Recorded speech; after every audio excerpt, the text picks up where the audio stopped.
Hi welcome to Pattayat logics channel मो P.K पट्टायत देखो आज विषय रोचे आपंकर +2 सेकेंड ईयर लॉजिक जोटा कि आप लास्ट चैप्टर नंबर 9 भारतीय नीतिशास्त्र ये आम बहुत इंपोर्टेंट चैप्टर रोचे आपण तो आपण मैंने केवल ध्यान से शुणे और यहाँ टे बुझापी चेष्टा करेंगे जदि वीडियो ठीक ठाक बुझे वीडियो गोटे लाइक करेंगे और चैनल को सब्सक्राइब करेंगे। देखते आपको गोटे गुड न्यूज देवाई चाहूँ मुझे जोटा कि आपको पट्टायत लॉजिक्स चैनल बर्तमान जो यूट्यूब पार्टनर प्रोग्राम माने मोनेटाइजेशन ऑन हो जाए तो आपण मैंने ये भल पाया देथर या शीघ्र होगला तो जोटा कि आपको 1000 सब्सक्राइब सहित 4000 वाच आवर से कंप्लीट हो जाए तो से आपंकर जो यूट्यूब पार्टनर प्रोग्राम जॉइन हो जाए तो आप मैंने ये कंटिन्यू देखते और सहित आप आम वीडियो को ये शेयर करते और लाइक करूँ। आज विषय आलोचना करा जोटा कि आपको केवल कम समय भर आलोचना करेंगे। ये आज नोट बने ना केवल आपंप ए बुक रे जहाँ अच्छी डिटेल बुझे स्पेशली आप जानते जो मैंने कि भारतीय मैंने निश्चित आइडिया अच्छी जोटा गीता विषय मेनली अच्छी जोटा कि महाभारत जो गोटे पार्ट जोटा गीता से गीतार कौन जिनस अच्छी जोटा कि कर्म विषय कर्मवाद विषय आलोचना होती आप केवल ध्यान से शुणे देखिए आप बुझीपारे। तो आपको रिक्वेस्ट करें वीडियो बुझी सारे वीडियो को लाइक करेंगे चैनल को सब्सक्राइब करेंगे। देखो ये चैप्टर आप स्पेशली माइंड को नहीं जे कर्मवाद कौन आप जानते कर्म जेकोसी कर्म करेंगे तार फल अच्छी जमी कर्म करेंगे सेमती फल ये जिनसा आप निश्चित जानते गीतार यहाँ कहुए से गीता कथा को नहीं ये स्पेशली एक्सप्लेन कर जो गीता कौट आइला आप जानते गीता हूँ नीतिशास्त्र एक अमूल्य ग्रंथ यहाँ जानते आप ये टोटाल 18टी अध्याय अच्छी यहाँ भी आप जानते कारण शुणी गीता कथा से जिन जो जिन आप जानते से ही बुक आप एक्सप्लेन कराई तो ये आपंकर से जिते 18टा अध्याय अच्छी से अध्याय मतलब सांख्ययोग्य अध्याय जोटा अच्छे सहीटा को बेसी आलोचना कराई सहित श्रीकृष्ण अर्जुन को निज कर्म संपादन समय जो नीति छल जो उपदेश प्रदान कर कर्मयोग भाव में परिचित होती अर्थात कर्म कौन जे श्रीकृष्ण जो माने अर्जुन को जो बुझाते शिष्य को जे ये जिन तो युद्ध कहीं करू ना युद्ध कर कारण यहाँ ही तोर कर्म ये जिन बुझाई चेष्टा करे जो जिन गुड़ा जड़े रहा श्रीकृष्ण आउ जड़े रहा अर्जुन तो श्रीकृष्ण जो कथा गुड़ा कहला जहाद्वारा सी मोटिवेट कला से जिन ही गीतार ये प्रचलित कराए से ही गीता माने गोटे समाज को गोटे ठीक लाइन आने गीतार मुख्य उद्देश्य कर्मर भैल्यू केते से जिन बुझापी ये गीता कराई गीता को प्रेजेंट कराई गीता जिन को ये एक्सप्लेन कराई तो आप शुणु कर्मयोग कौटा बुझिपारे जोटा कर्म कौन आपन कर्म है जोटा डेली आप कार्य कर जो कर्म जो कौन काम कर तार निश्चित फल अच्छे जो जीभली कर्म से फल आप शुणी तो से कर्म योग ही गीतार ही एक्सप्लेन कराई यहाँ केतबे कहानी ना जिते महाभारत चली था अर्थात जो युद्ध चलता है से घटना यहाँ एक्सप्लेन कराई माने श्रीकृष्ण अर्जुन को कहूवा कथा से समय ही जिते अर्जुन मना कले युद्ध करने से ही ये जिन एक्सप्लेन कराई तो अर्जुन कौन कले निजर भाई बंधु सहदेव सब युद्ध क्षेत्र जो समस्त देखिले से केवे मारिया चेष्टा कलान मुझे को मारिपारे ना से पूरा युद्ध अस्त्र सब छाड़ीदेला तीर छाड़ीदेला बसला और यहाँ को ही से चेंज करने माने श्रीकृष्ण परिवर्तन करी युद्धर पुणी आउ थे युद्ध करने जो महत्व बाणी देले सेटा ही गीतार ये प्रेजेंट कराई माँ असल कर्म विषय ये आलोचना कराई।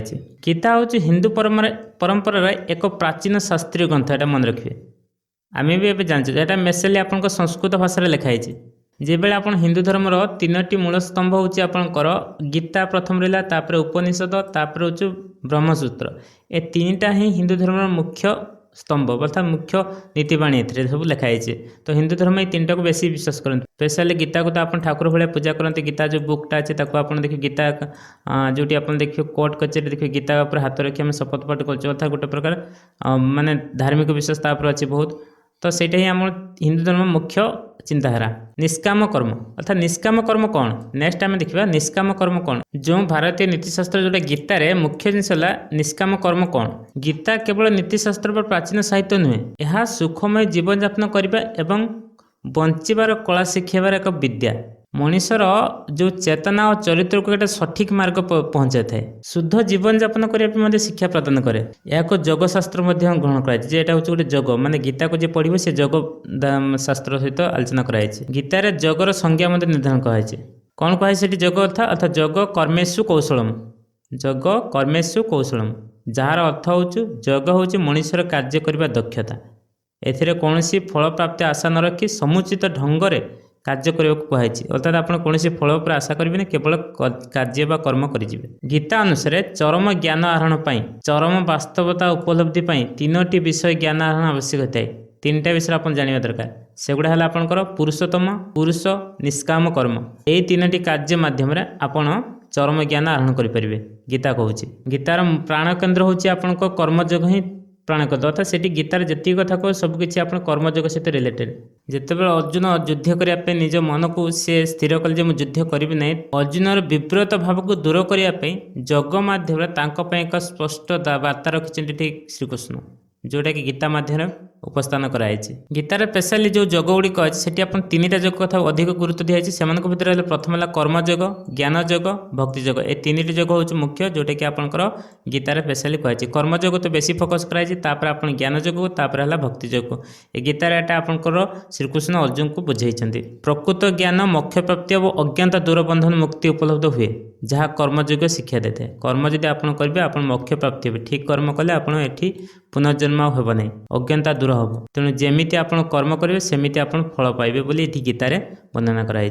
आमर मन शरीर और वचन संपर्क कार्य को ही कर्म कहुए। गीतार एटा कहुई जो कर्म मंद फल सृष्टि कर विकर्म कहब, मात्र आदर्श कर्म ही अकर्म, जहाँ को गीतार निष्काम कर्म बोली कहुई।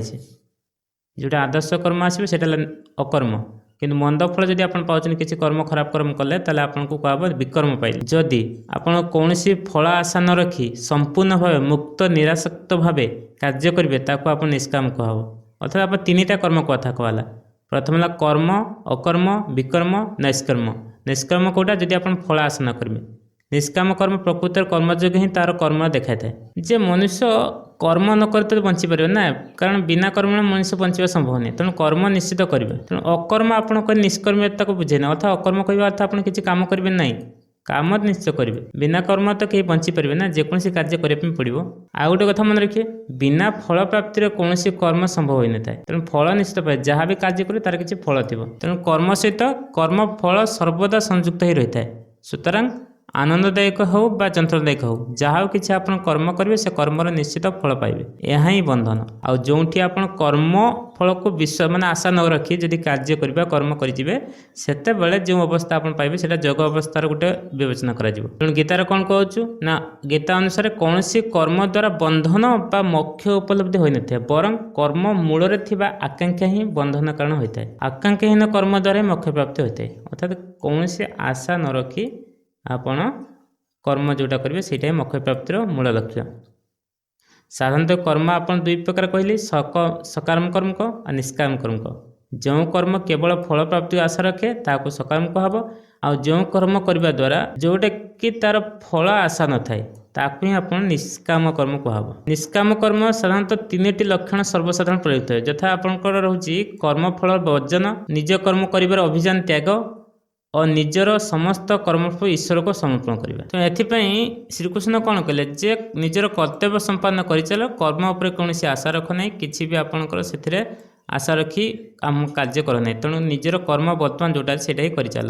यहाँ गीतार श्रीकृष्ण अर्जुन को बुझाई। तेणु गीतार उल्लेख अच्छी जगस्त कुरु कर्माणी, अर्थात आपणकर जे गीता अनुଯାୟୀ कर्म एकमात्र लक्ष्य नहीं निजर स्वास्थ्य हम, से समस्त कल्याण हवा दरकार, जगत कल्याण हवा दरकार।